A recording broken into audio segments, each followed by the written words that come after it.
and take some video of the car since it's been completed, and go through it and kind of talk about, you know, the things that worked really well and the things that are giving us trouble since we've restored it, and just kind of give a, you know, a general synopsis and walkthrough.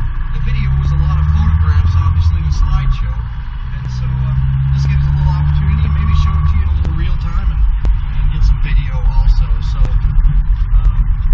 hope you enjoy.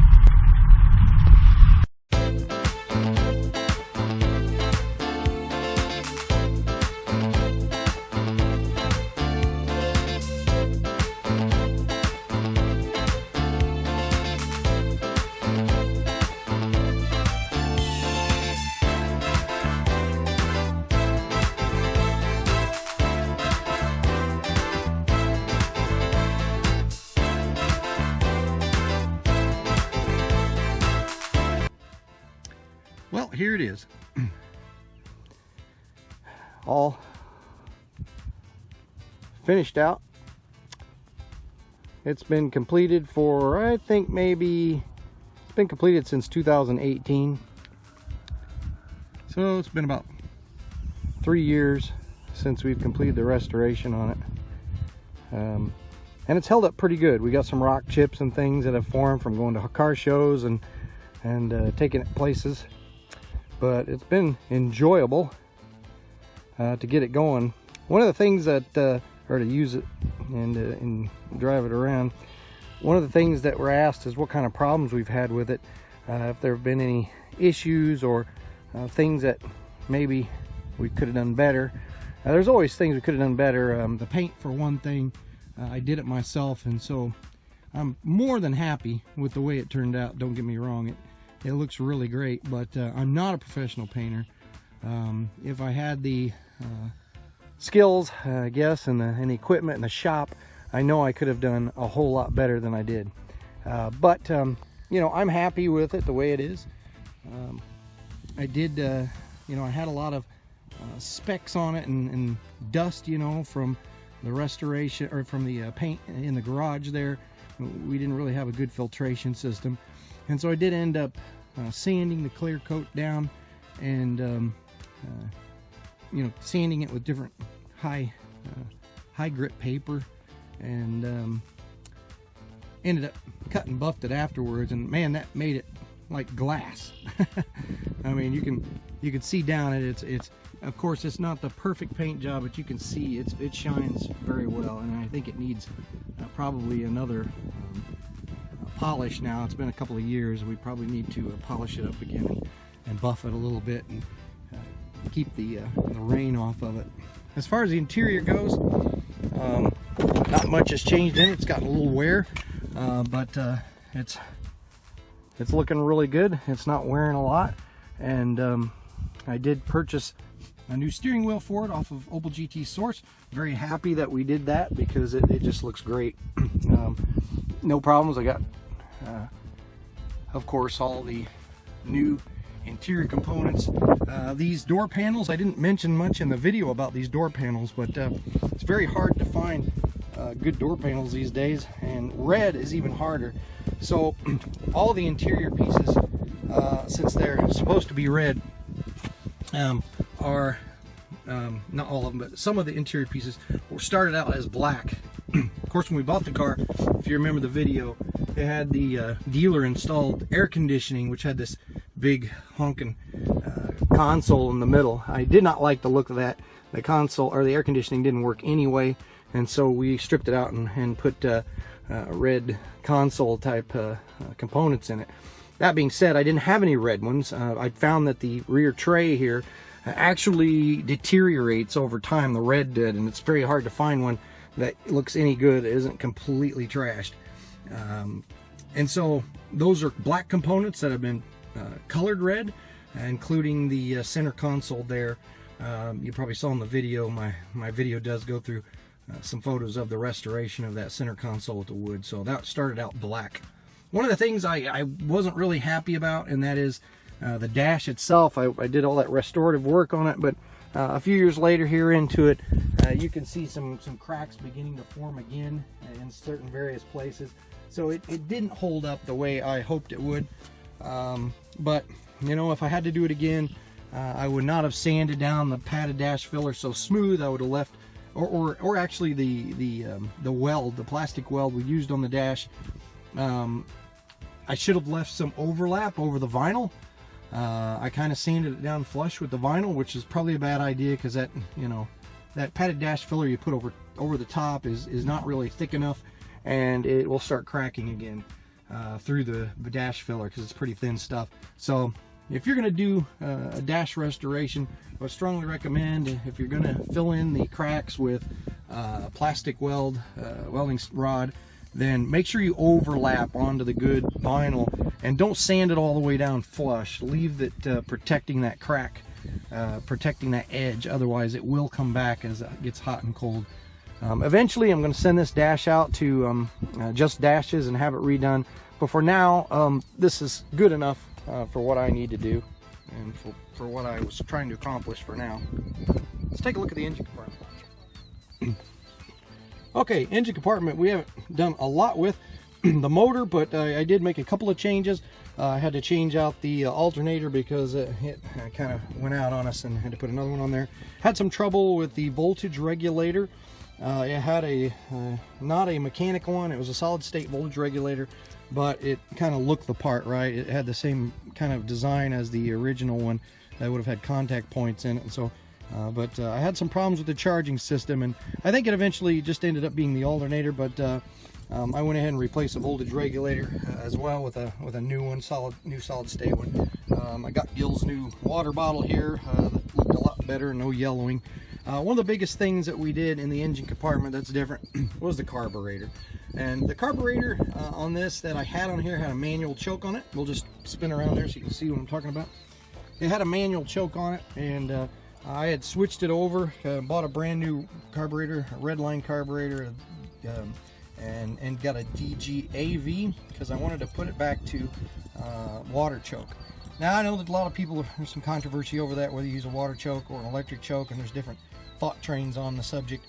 But to me, I wanted something that started good with the engine temperature, not something that was gonna, you know, give me fits when you know, you stop somewhere and park and the heating element in the DGEV electric ones cooled down quicker than the engine and gave you starting problems. I didn't want that, so I went back with the water choke and put that into place. So far I've been happy with that, but I still have a problem. It doesn't want to start after it sits for a little while. You get it really hot and then park it, come back out 20 minutes later, and it doesn't want to start. And you got to floor it and hold the pedal down. Eventually it'll kick in. What I think is happening is I think maybe there's some kind of excess fuel bubbling in there as it sits, and it's flooding it while it sits here. And of course, if you let it sit long enough, it evaporates out. And in the morning, you give it one pump on the gas, start it up, it cranks and it starts right up. So not, you know, anything bad to deal with, but sometimes, you know, it can be a little harrowing after you stopped a little while. So I haven't investigated into that heavily, but some of you guys might have some thoughts on the process. I thought it was maybe overheating and bubbling, and I did get the stainless heating plate from Gil, and I put that underneath, but that hasn't seemed to help it yet. My polished valve cover is showing its wear. It's going to need a polish again sometime, but I guess that's what I'm going to have to live with, polishing that every so often when I know, before the car show season starts up. But overall, not a lot of problems here in the engine compartment. One thing I didn't go into in the video very much, I alluded to a couple of problems with the motor putting it in with some of my other videos. I had some very quick and dirty videos of trying to keep the car running and keep it from loping and things. And one thing I didn't go into detail on is this motor. When I bought the 2-liter, somebody had put a performance camshaft in it, and I've had it sitting in my storage area for probably 5 years or so, and waiting for the project that it would go into to surface. And the motor itself had all this performance cam stuff on it. The guy that had it built it to a 2-liter, and you know, he was a drag racer, and so he wanted his street car to be very beefy, right? But after that many years and buying it off of him and having it sitting around, he didn't really know what the parameters were. He didn't know, you know, what kind of camshaft was in it, and he couldn't really tell me much about it. And so we had the awful trouble. It wanted to die a lot as it loped around, and it just didn't work right. So I ended up pulling that camshaft out and selling it and putting a factory camshaft in it, and it runs really great now, and I don't have any problems with that. Found out what the camshaft was afterwards, but you know, I didn't want to mess with it. It's not important to me that it you know, runs like a drag racer. I want to have it get me from here to there. But other than that, you know, it's been a champ. I haven't any lick of trouble with it. It's reliable. It runs. It gets me from here to there, and we're pretty happy with it. Suspension. You know, we were gonna do the suspension on this car. You know, I originally wasn't thinking about changing out the suspension and messing with that. I just wanted to get it running, and so, you know, my wife was needing something to do, and was needing a project while I worked on some of the body work and other things. And so I thought, yeah, why not? You go ahead and I'll stick you on this suspension, which turned out to be a much bigger job than we had originally anticipated, and we both had to get into it to get it done. But I highly recommend any GT owner, if you've had a lot of GTs in the past or not, do something with your suspension. I mean, this suspension is very old, right?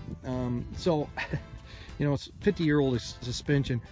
Replace the bushings, replace the ball joints, of course, anything rubber you can replace, and that has just been night and day difference. I've never driven an Opel that had a new suspension in it. And so, you know, that was one of the first things that we took it for a test drive after it was finished that we noticed. We took off with it, and we kind of got out on the highway, and we kind of just stared at each other blindly and blankly at first, thinking, wow, you notice anything different? And the resounding answer was, yeah, this thing rides so smooth. I think my wife even said, this rides like a regular car, because we've had Opels in the past and none of them ran that way. So I'm very happy with the suspension. I mean, we can take it out of town, we can take it wherever we want to go and not have any kind of problems with it whatsoever. So do it. If you're contemplating changing your suspension, do it. Obviously, in the back end, there's all those rubber stops and things, and you want to get rid of that. You want to trace that great big donut in there and the stops there to get rid of that clunking noise that old GTs tend to have with their drivetrain. Obviously, you want to do that and get those things cleared up and freed up. But overall, I mean, it's been a great car. We very much enjoyed it. We were very fortunate to find a body in as good a shape as it was, because I've had several Opels. I don't know, I was counting, maybe. I think I've owned maybe 6 or 7 Opel GTs in the past, and they, you know, were in various states of rust. Here in the Rust Belt in the Midwest, you just couldn't find a car that old that didn't have some rust, especially these Opels. But so, you know, I was very fortunate. I took my time trying to find the correct car, and I think that's the important thing. You know, you can see a car, and believe me, I know it. You see an Opel GT for sale close by, or you see one on the road, you just don't see him, and you're like, get all starry-eyed, and you go to talk to the owner because it's an Opel GT. Oh my gosh. You know, and you just want to buy it and take it home, no matter, you know, what kind of a turd bucket it is. it's just something that, you know, if you're into it, you kind of romanticize it and grab it. Don't grab the first one you come to. Be sure you look it over very carefully. There still are GTs out there. Look in the Southwest, look in California way. Look in the dry states, Colorado, places that they don't use rock salt in the wintertime if they do have snow. And you know, there's cars to be had out there. You just try to find the right one before you settle on something that's just terrible, because the first ones that I had and tried to restore were just too far gone, and you know, it could have brought them back, there's no question about it, but it would have added years and time to the project. And I know everybody says, well, this is all I got around here and this is all I could find. You know, well, if you're one of those persons that really has the skills to do this, and you enjoy restoring it and fixing metal and stuff, and are all in on a multi-year project, then hey, go for it. I'm not going to discourage you. We need to try to save as many of these cars as we can. But if you're financially strapped, or you don't have the skills to do this, or you just see yourself not having the patience to do this and take it through to completion, I'd strongly recommend that you take your time, find the right car. Look on Marketplace, eBay, although I don't recommend eBay highly because everything's more expensive there, but Marketplace and Craigslist, and try to find, and of course the forums, but try to find a good body to begin with. Look in those dry states and find you a decent one to start with that you don't have to do as much body work with, rather than just grabbing the first thing that you can find.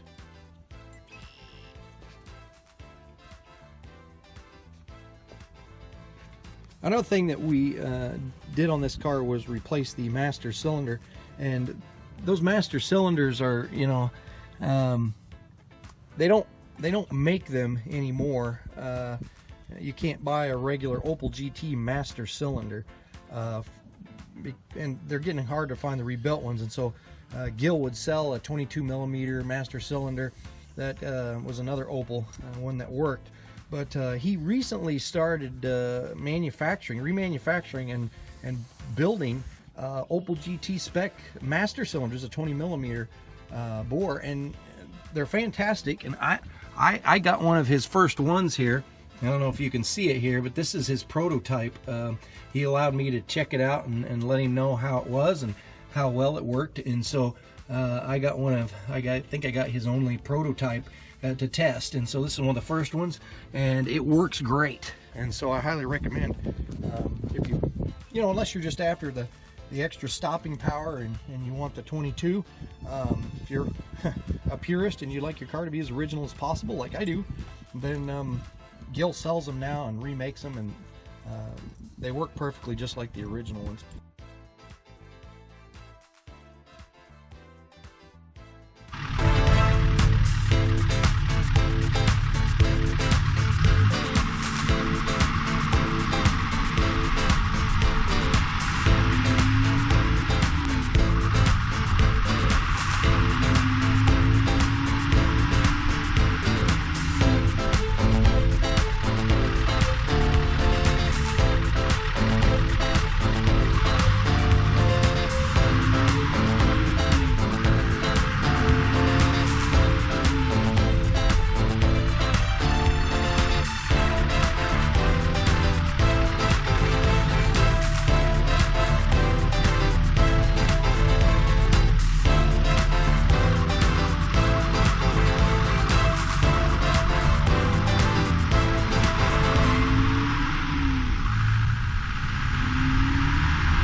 years, and then I inherited it.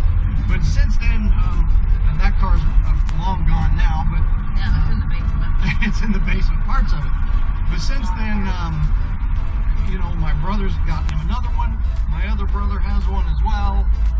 So, you know, 3 Opel GTs in the family, and then we've recently acquired a Opel 1974 Opel Manta Luxus. And so, you know, we'll probably be making some videos on that when we get the time, and when that project actually makes the next list. Right now, he's kind of sitting quietly on a trailer in storage, waiting on us to do something with it. And it's in very good shape, other than those crazy frame rails underneath are rusty. But the rest of the car is very solid. It's unbelievable that, I don't know, the rust just likes those unibody frame rails towards the front and send it rust out. So we got some work there to do. But anyway, Opels tend to be, you know, a family affair. And they're just so fun to drive. Volkswagens, on the other hand, are an addiction. This is an Opel video. It shouldn't be. It's not a Volkswagen video. Are way better. We're gonna edit that part out. Way better. No. You should have one of every one of them. I like Volkswagens, but no, they're not as good as Opels. Then why do we have more Volkswagens? I don't know. Because Opels are rare. Because Volkswagens are better. Volkswagens are everywhere. But anyway, Because they're awesome. she's going to be slightly That's a great biased. line. She's going to be slightly biased. It's her fault that we even have Volkswagens. Yeah, but Steve Fed has the addiction. Yes.